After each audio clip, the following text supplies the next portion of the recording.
T'es qui? Mathilde? Non. Si? Non. Si? Non. Ah si, je suis Mathilde, c'est mon adresse mail, je suis Mathilde, je veux me connecter pour regarder mes mails. Non, c'est pas l'appareil sur lequel tu te connectes d'habitude, donc t'es qui? Mais si, je suis Mathilde! Mais t'es qui, putain? Tu veux quoi? Tu veux voler les données de Mathilde, c'est ça? Tu veux regarder ses mails? Tu regarderas pas ses mails, je te laisserai pas passer parce que t'es pas Mathilde. Mais si, je suis Mathilde, je sais qui je suis quand même! Ce n'est pas l'appareil sur lequel tu te connectes d'habitude. J'ai juste changé d'iPhone en fait, j'ai acheté un nouveau téléphone. Ok, pas de souci. C'est quoi le mot de passe? Oh la merde. Étienne 206. Non. Étienne 207? Non plus. Je peux changer de mot de passe? Essaye. Bah j'aimerais bien mettre Étienne 206 du coup. Mais tu me prends pour une conne ou quoi? Le nouveau mot de passe, ça doit pas être le même que l'ancien mot de passe, d'accord? Donc pour toi, les mails, c'est niette. Maintenant dégage avant que je te nique ta race. Et je voulais juste regarder mes mails. Quoi? Je sais pas, je sais pas ce qu'on mange ce soir. Je sais pas, voilà, je viens de rentrer du travail, j'ai eu une longue journée, je suis fatiguée. Toi, tu es à la maison depuis quelle heure? Depuis 16h, voilà. Depuis 16h, t'aurais pas pu penser à ce que tu voulais manger ce soir? Peut-être aller faire des courses? Hein? Bah non, parce qu'il y a marqué quoi là? Il y a marqué boniche sur mon front? Hein? Il y a marqué boniche? On s'en fout, maman elle va le faire, maman elle va s'occuper de tout, hein? Parce que personne ne sait rien faire sans moi. Tu sais, maman elle sera pas là quand tu feras tes études, hein? Donc je serai pas là pour te faire à manger, hein? Je sais pas, t'es grand, voilà, débrouille-toi. Il y a jamais personne qui m'aide dans cette maison, en fait, hein? Il y a jamais personne qui ne fait rien pour m'aider dans cette maison. La panière, elle est là depuis hier. Elle est là depuis hier. Le linge, il est propre depuis hier. Alors c'est bien beau de lancer des machines, hein? Mais vous passez devant la panière et il n'y en a pas un qui pense à plier le linge. Bah non, parce que bien évidemment, la boniche va s'en occuper, hein? Dis-moi, tu comptes la ranger quand, ta chambre? Tu comptes la ranger? Tu as vu le bordel que c'est, ta chambre? On dirait une déchetterie. Moi, ça fait une semaine que je te dis de rendre, une semaine que je suis derrière toi pour que tu ranges ta chambre. Tu comptes le faire quand, en fait? Hein? Tu comptes le faire quand? Bah non, tu vas pas le faire. Bah non, monsieur, il va pas le faire, bien évidemment, parce que maman la boniche, elle va passer derrière pour tout ranger. Et bah la boniche, elle en a marre. Voilà, la boniche, elle en a marre. La boniche, elle est fatiguée. Donc ce soir, voilà, vous vous démerdez sans moi. Moi, je vais me coucher, j'en peux plus. J'ai rencontré quelqu'un d'autre.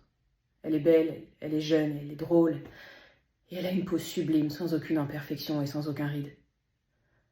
C'est terminé.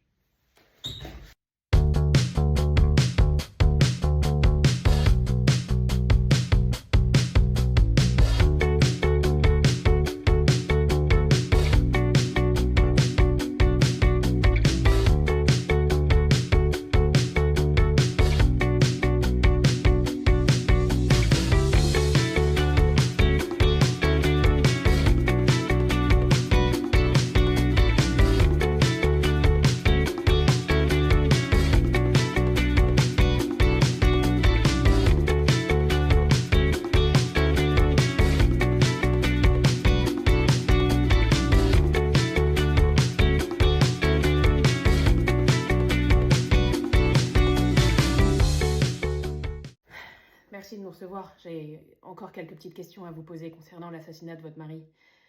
Vous êtes sûr qu'il n'avait pas des ennemis ou quelqu'un qui aurait pu lui en vouloir? Non, non. Comme je vous l'ai dit, tout le monde adorait mon mari. Il était tellement parfait. Ils sont vraiment magnifiques, vos ongles, hein. Vous les avez fait récemment?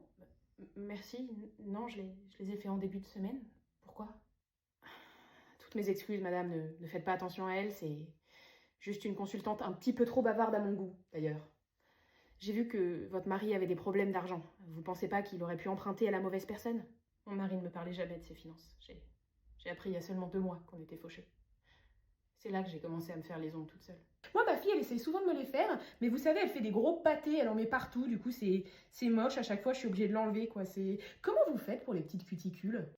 Je les coupe. Non, mais vous savez, quand on se met du vernis, il y a toujours des petits morceaux qui viennent se coller dans les petites cuticules, là. Comment vous faites pour les enlever, vous? Je nettoie avec du dissolvant, mais en quoi ça a un rapport avec la mort de mon mari? Le dissolvant, mais oui, bien sûr. C'est fou, j'ai jamais compris comment ça marchait. Enfin, je veux dire, j'arrive jamais à comprendre ce que c'est qui fait que le dissolvant, ça efface le vernis. Grâce à l'acétone, je crois. De l'acétone. Exactement le principe actif qu'on a retrouvé dans les poumons de votre mari. Ça fait une sacrée coïncidence, ça, non? Ah oui, parce que c'est vous qui l'avez tué, votre mari. Vous avez découvert qu'il avait liquidé l'héritage que votre père vous aviez laissé. Et ça vous a mis folle de rage. Alors vous avez fini votre manicure, et puis après, vous l'avez asphyxié avec vos cotons remplis de dissolvant. Pas vrai? Madame Bourdon, je vous arrête.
C'est quoi le plan? Y a pas de plan. Ça s'appelle une tumeur inopérable pour une raison. Elle est tellement infiltrée dans le cerveau, si j'ouvre, il meurt, si j'ouvre pas, il meurt aussi. Je peux pas sauver ce gamin. Y a rien à faire. C'est pas toi, ça. Les tumeurs inopérables, c'est ton domaine. Et puis t'es pas du genre à reculer devant un défi. Un défi? Mais on a largement dépassé le stade du défi, là. Ce gosse a une bombe à retardement dans le crâne. Tu te souviens pourquoi t'es devenu médecin? Pour sauver des vies. Pour réaliser l'impossible. Alors je t'écoute. C'est quoi le plan?